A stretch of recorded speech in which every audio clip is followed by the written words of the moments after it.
Good evening and welcome to Scotland at 7. My name is Saoirse Healey. It's just me in the studio today, so I'll be giving you the rundown of all of today's news stories. As always, we start with the Ukrainian update. It is day 379 of the war. Ukrainian President Volodymyr Zelensky said it has been a difficult night as Russian strikes hit targets across Ukraine early on Thursday, including Kyiv, the Black Sea, the port of Odessa, and the second largest city, Kharkiv, knocking out power to several areas. Ukraine's Air Force said Russia launched 81 missiles in total, alongside 8 Shahed drones. It claimed to have shot down 34 cruise missiles and 4 of the drones. Kyiv's mayor, Vitaly Klitschko, said that the explosions were reported in the southwestern part of the city and the rescue services were on their way. 2 people were injured. Maxim Kozkitv, the governor of Lviv, reported 5 people had been killed in a strike in the Zoltyiv district.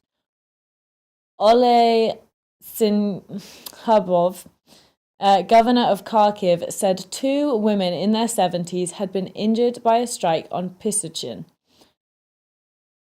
Ukraine's presidential chief of staff, Andriy Yermak, reported that 3 people were killed in the southern region of Kherson.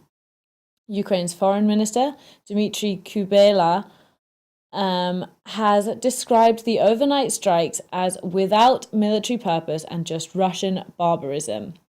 The strikes cut off Zaporizhzhia nuclear power plant from the power grid, the company Energoatom has said. In a statement, Rafael Grossi, the head of the UN's nuclear watchdog, told his board of governors that urgent action was needed to protect the site's safety and security.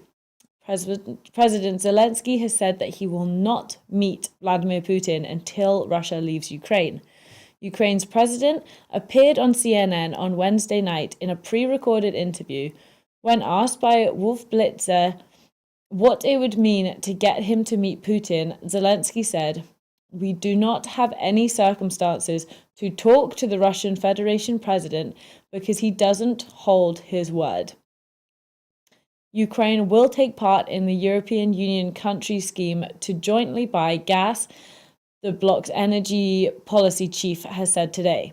Slovakia needs to make a decision on sending MiG-29 fighter jets to Ukraine, the country's defense minister Jaroslav Nad said today, adding Poland has expressed willingness to act jointly in this matter.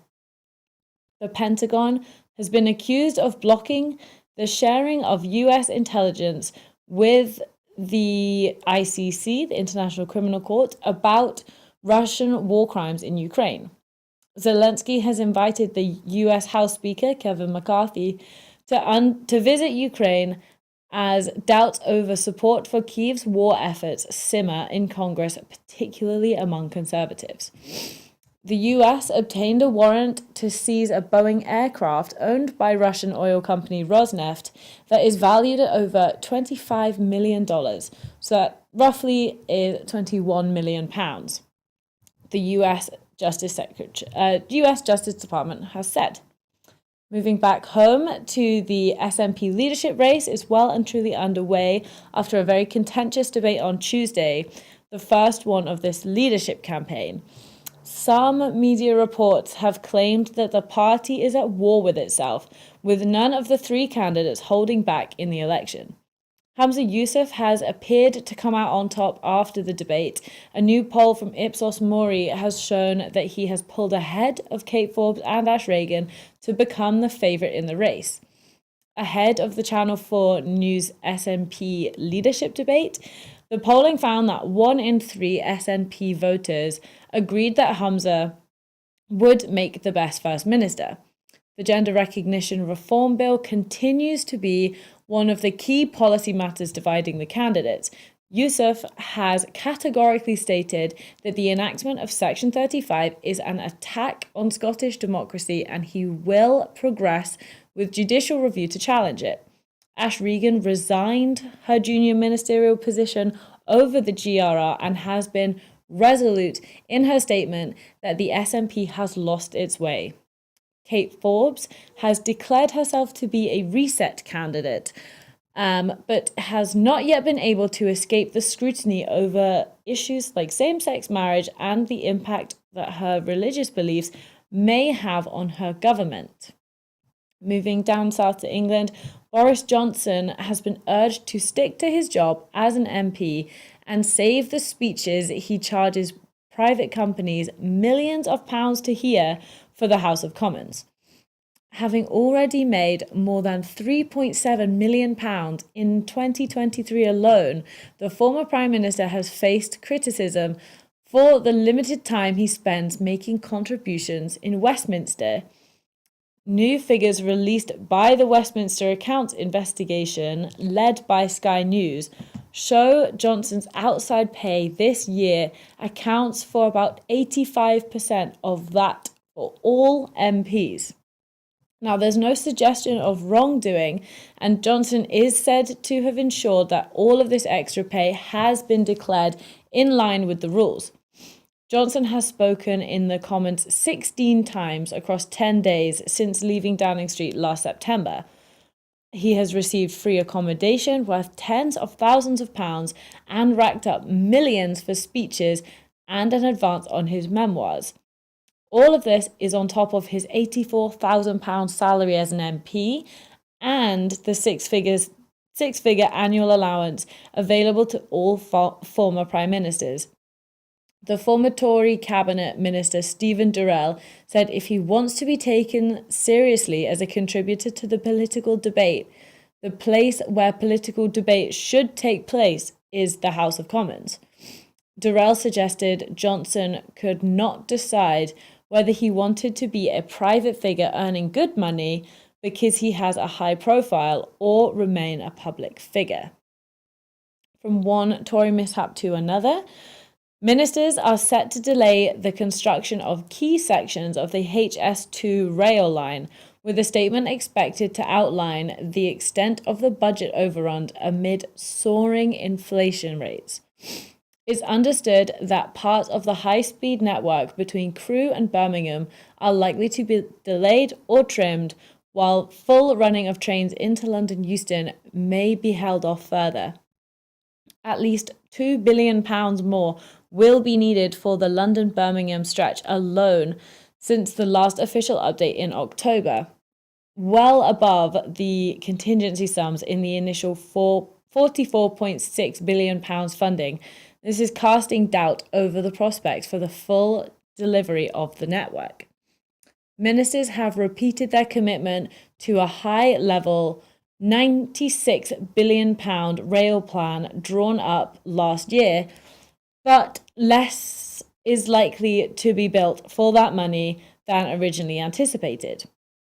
HS2 Limited and the DfT have been working on cost-saving options under two tightly guarded initiatives entitled Project Silverlight and Operation Blue Diamond.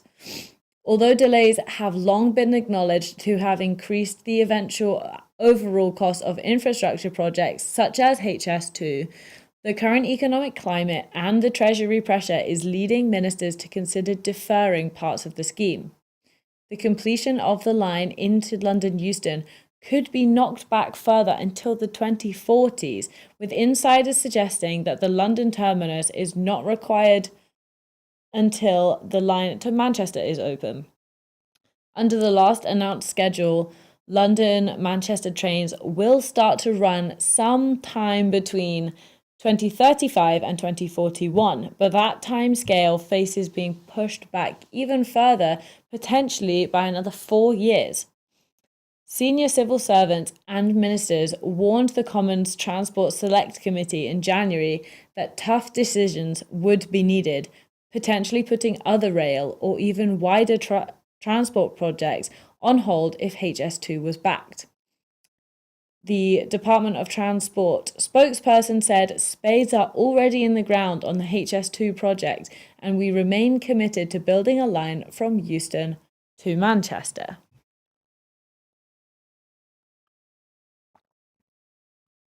Now, the cost of one of the biggest scandals of the devolution era, the Private Finance Initiative, also known as PFI, introduced under Scottish Labour, continues to increase as it was revealed the cost to the public purse grew by an extra £1 million every week in the last year alone. In response to a question from Kenneth Gibson, MSP, Deputy First Minister John Swinney confirmed that the amount the Scottish Government and local authorities must find to pay for the Scottish Labour Initiative had increased from £1,410 million last year to £1,460 million this year. After many years of payments and 16 years since Scottish Labour lost their majority in Holyrood, the amount which is still owed under PFI for hospitals and schools is £15,460 million, and despite the fact the assets will never be owned by the public sector, the outstanding debt has increased by £770 million in a year. Commenting, Kenneth Gibson said, "These astonishing sums make Scottish Labour's PFI idiocy the worst scandal of the devolution era by a country mile. 16 years after they were kicked out of power, the people of Scotland are increasingly paying through the nose for Scottish Labour's reckless and incompetent economic policies. The Scottish Labour brains trust that cooked up this calamity even agreed to index links these payments to inflation, and now the beneficiaries of their largesse are gleefully counting their bloated profits." So the North Sea's biggest producer has complained that the windfall tax on oil and gas companies all but wiped out its profits last year, at the same time announcing new shareholder payouts that take the total to $1 billion since the end of 2021. Harbour Energy said today its pre-tax profit rose by nearly 700% in 2022 to $2.5 billion on higher production and bigger margins, making it the largest oil and gas company to report a huge increase in underlying profits after the war in Ukraine pushed up wholesale gas prices and sent household bills soaring. Harbour said it had paid $205 million in UK windfall tax since it was introduced last May. Its total tax expense increased to $2.5 billion in 2022, up from $213 million the year before.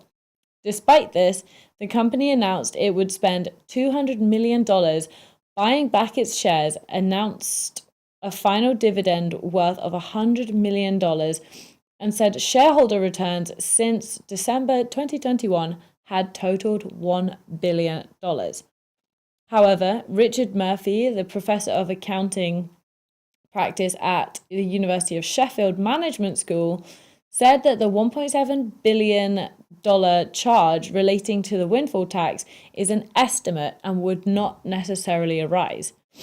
The profit hasn't been wiped out. They won't be paying all the tax this year, so let's not get the violins started and start feeling sorry for them just yet, he said. Last month, BP and Shell reported record profits for 2022, prompting calls for the Energy Profits Levy to be greater adjusted to capture a greater proportion of their profits.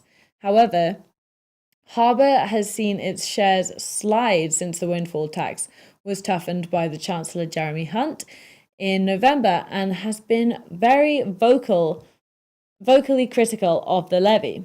Harbour, which pumps out about 200,000 barrels of oil a day, was formed in 2021 from a merger of the private equity-backed North Sea operator Cryosor and the heavily indebted peer Premier Oil.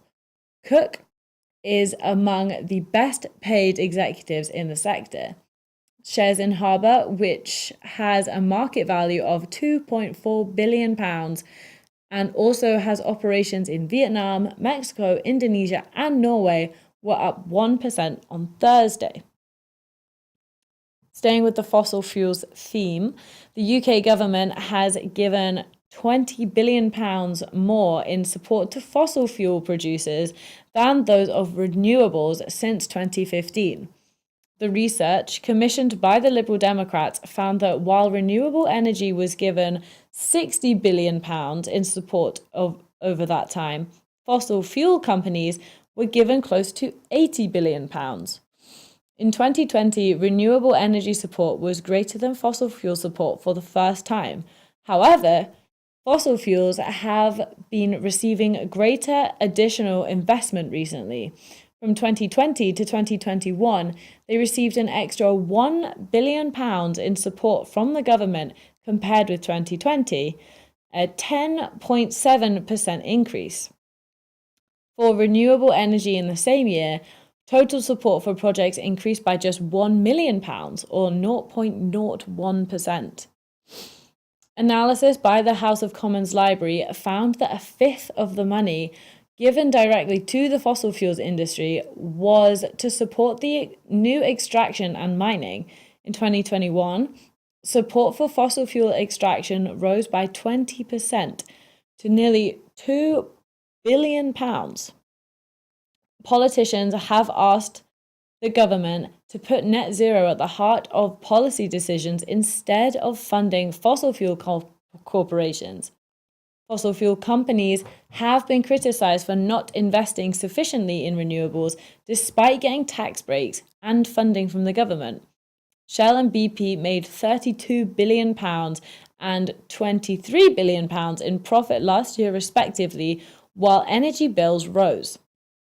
Previously, the fossil fuels producers had said that they wanted to cut emissions by 35 to 40% by 2030, but it has now reduced its commitment to 20 to 30%. A government spokesperson said this is an utterly misleading analysis. The Climate Change Committee themselves have said that we'll need to put some fossil fuels as a part of our move towards the net zero target, which is why we must ensure we remain an active investment for all energy sectors, as we have been consistently for renewables. The SNP has demanded urgent action from Westminster as the development of new carbon capture, usage and storage (CCUS) technology could see Scotland left behind, with funding continually withheld. Yesterday, INEOS claimed a world first in a project to prove that carbon capture and storage can work on an industrial level. Industry leaders have criticised Westminster's slow-paced rollout of the CCUS, and this development could see projects lag behind other clusters around the world. Scotland was snubbed for UK government funding in 2021, despite being widely viewed as an ideal location for CCUS, with existing infrastructure and access to the North Sea offshore industries. It followed a previous funding snub in 2015 when the Tories withdrew £1 billion from Peterhead despite promising the investment ahead of the 2014 independence referendum. SNP Westminster leader Stephen Flynn has led calls for the Scottish cluster to be backed, and with this news he has made fresh demands for cash. Mr. Flynn said that Scotland will be hung out to dry if funding isn't allocated as soon as possible to allow the project to progress. Following the INEOS news, the Aberdeen South MP said, "This development is an important milestone in carbon capture technology and our net zero journey, but without urgent funding, the Scottish cluster is at real risk of being hung out to dry by Westminster while other international projects are delivering now. Scotland cannot afford to be in the rearview mirror of other countries when it comes to carbon capture investment. The Tories have repeatedly broken their promises on funding. It's high time that the UK government hands over the money it is withholding from Scotland."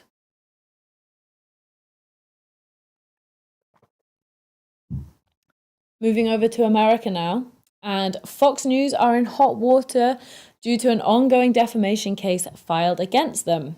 Dominion Voter Systems and Fox News have engaged in further barbs in the $1.6 billion defamation case brought by the voting machine company against the right-wing US cable news network over its broadcast of Donald Trump's lie that his 2020 defeat to Joe Biden was a result of electoral fraud.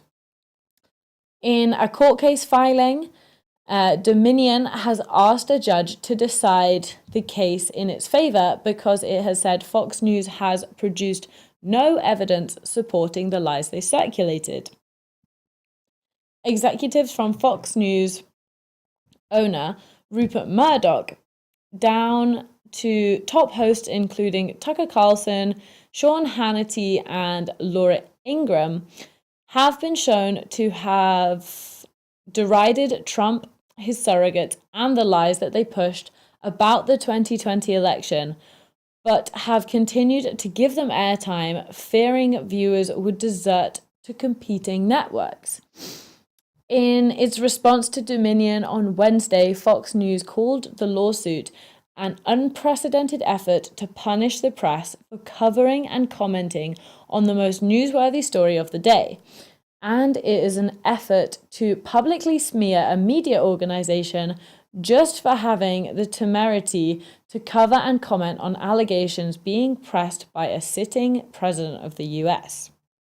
Fox also accused Dominion of a blatant violation of the First Amendment to the US Constitution, which guarantees press freedom.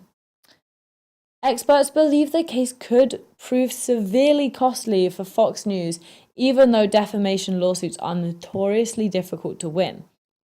In a separate development, Fox News issued a statement in response to a federal election commission complaint filed by Media Matters, a liberal watchdog group.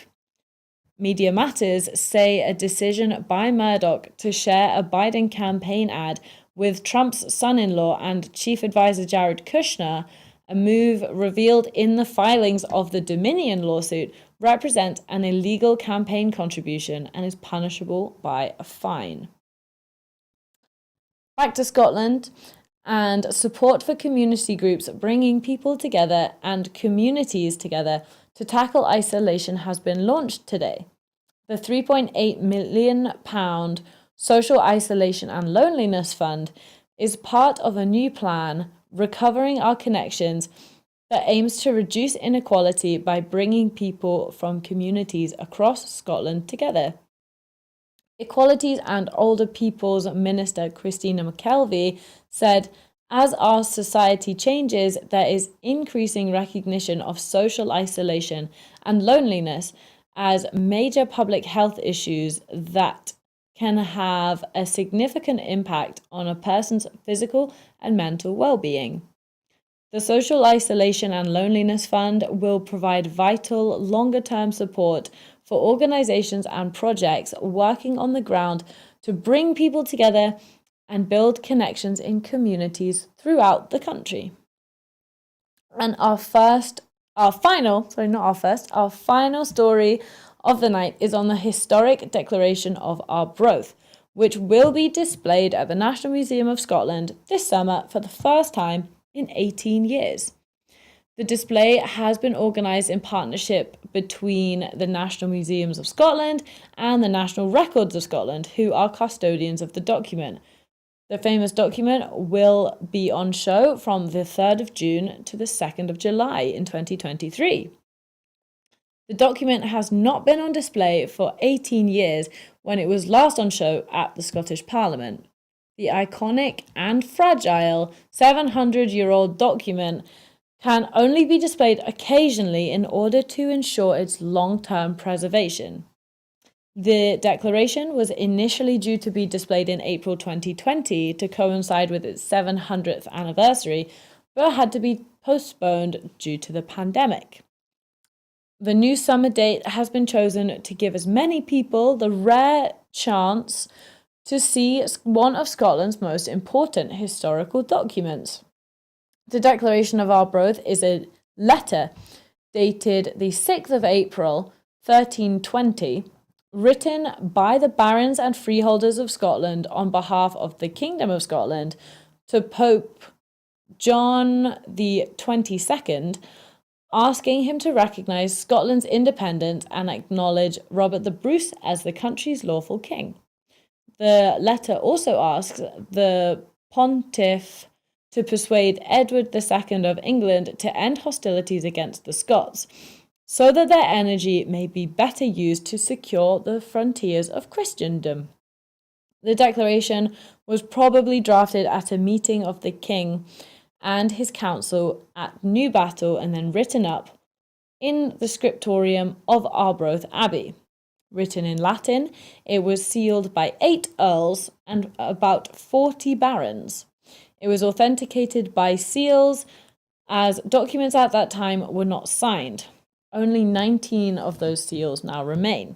Culture Secretary Angus Robertson said, "The Declaration of Arbroath is of great historic and cultural interest to Scots and people around the world of Scottish descent.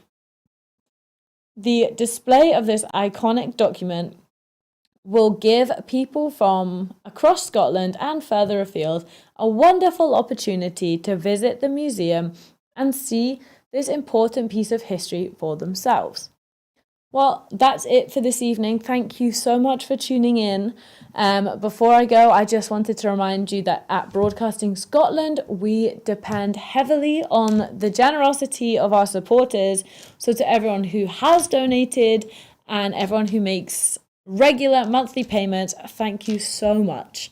Our programs will, of course, always be free to view. However, if you can afford £5 a month, please consider becoming a Broadcasting Scotland supporter. We've set ourselves a target of adding 10,000 new paid supporters to enable us to employ staff and make more programs. Thank you for watching again. I've been Saoirse Healey, and have a lovely rest of your evening.